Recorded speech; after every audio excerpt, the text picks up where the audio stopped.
Hey everybody, Bob Umar here. Welcome to my weekly live chat at CEOPA to talk about how to seize your passion, whether you're an entrepreneur or a corporate person or following a passion project. I'm here every week to share my thoughts for a few minutes on the topic of the week, and everything's covered at ceopa.com/stream. You can see all the videos of the last week. And today's topic is, what are some of the tools you use to overcome bias, to get over some bias in your perspective, bias in your lens, bias in your mindset? Because we all have bias. Whether it's political bias, business bias, personal bias, relationship bias, we all have bias. So, and again, my name is Bobby Umar. I'm a 4-time TEDx speaker, one of Inc. Magazine's top 100 leadership speakers.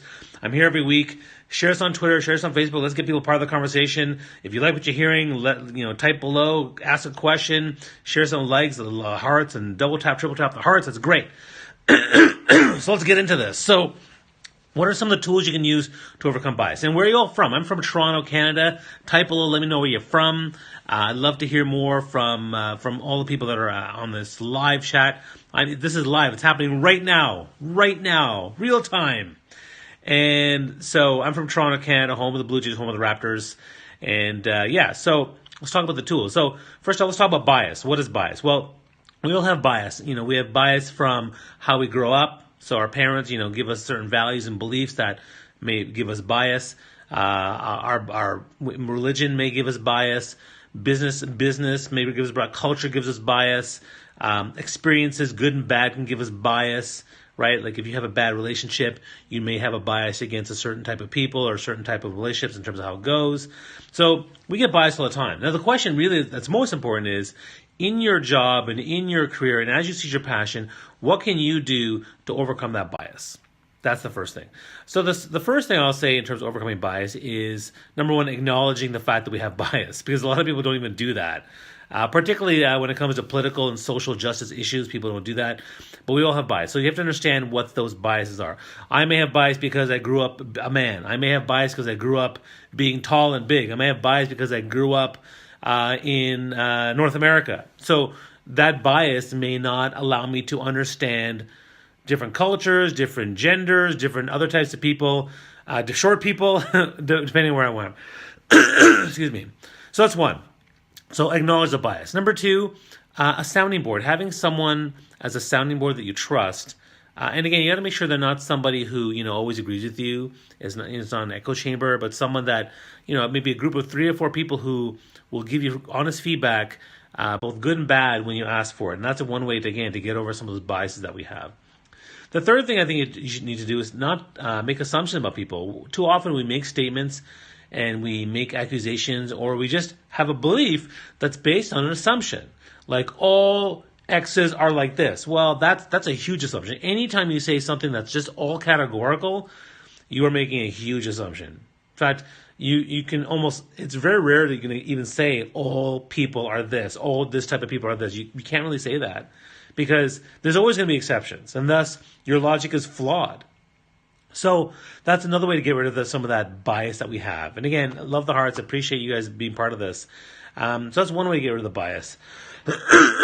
Excuse me, my cough is like a little bit sore. Sorry. Another way to get rid of bias is data.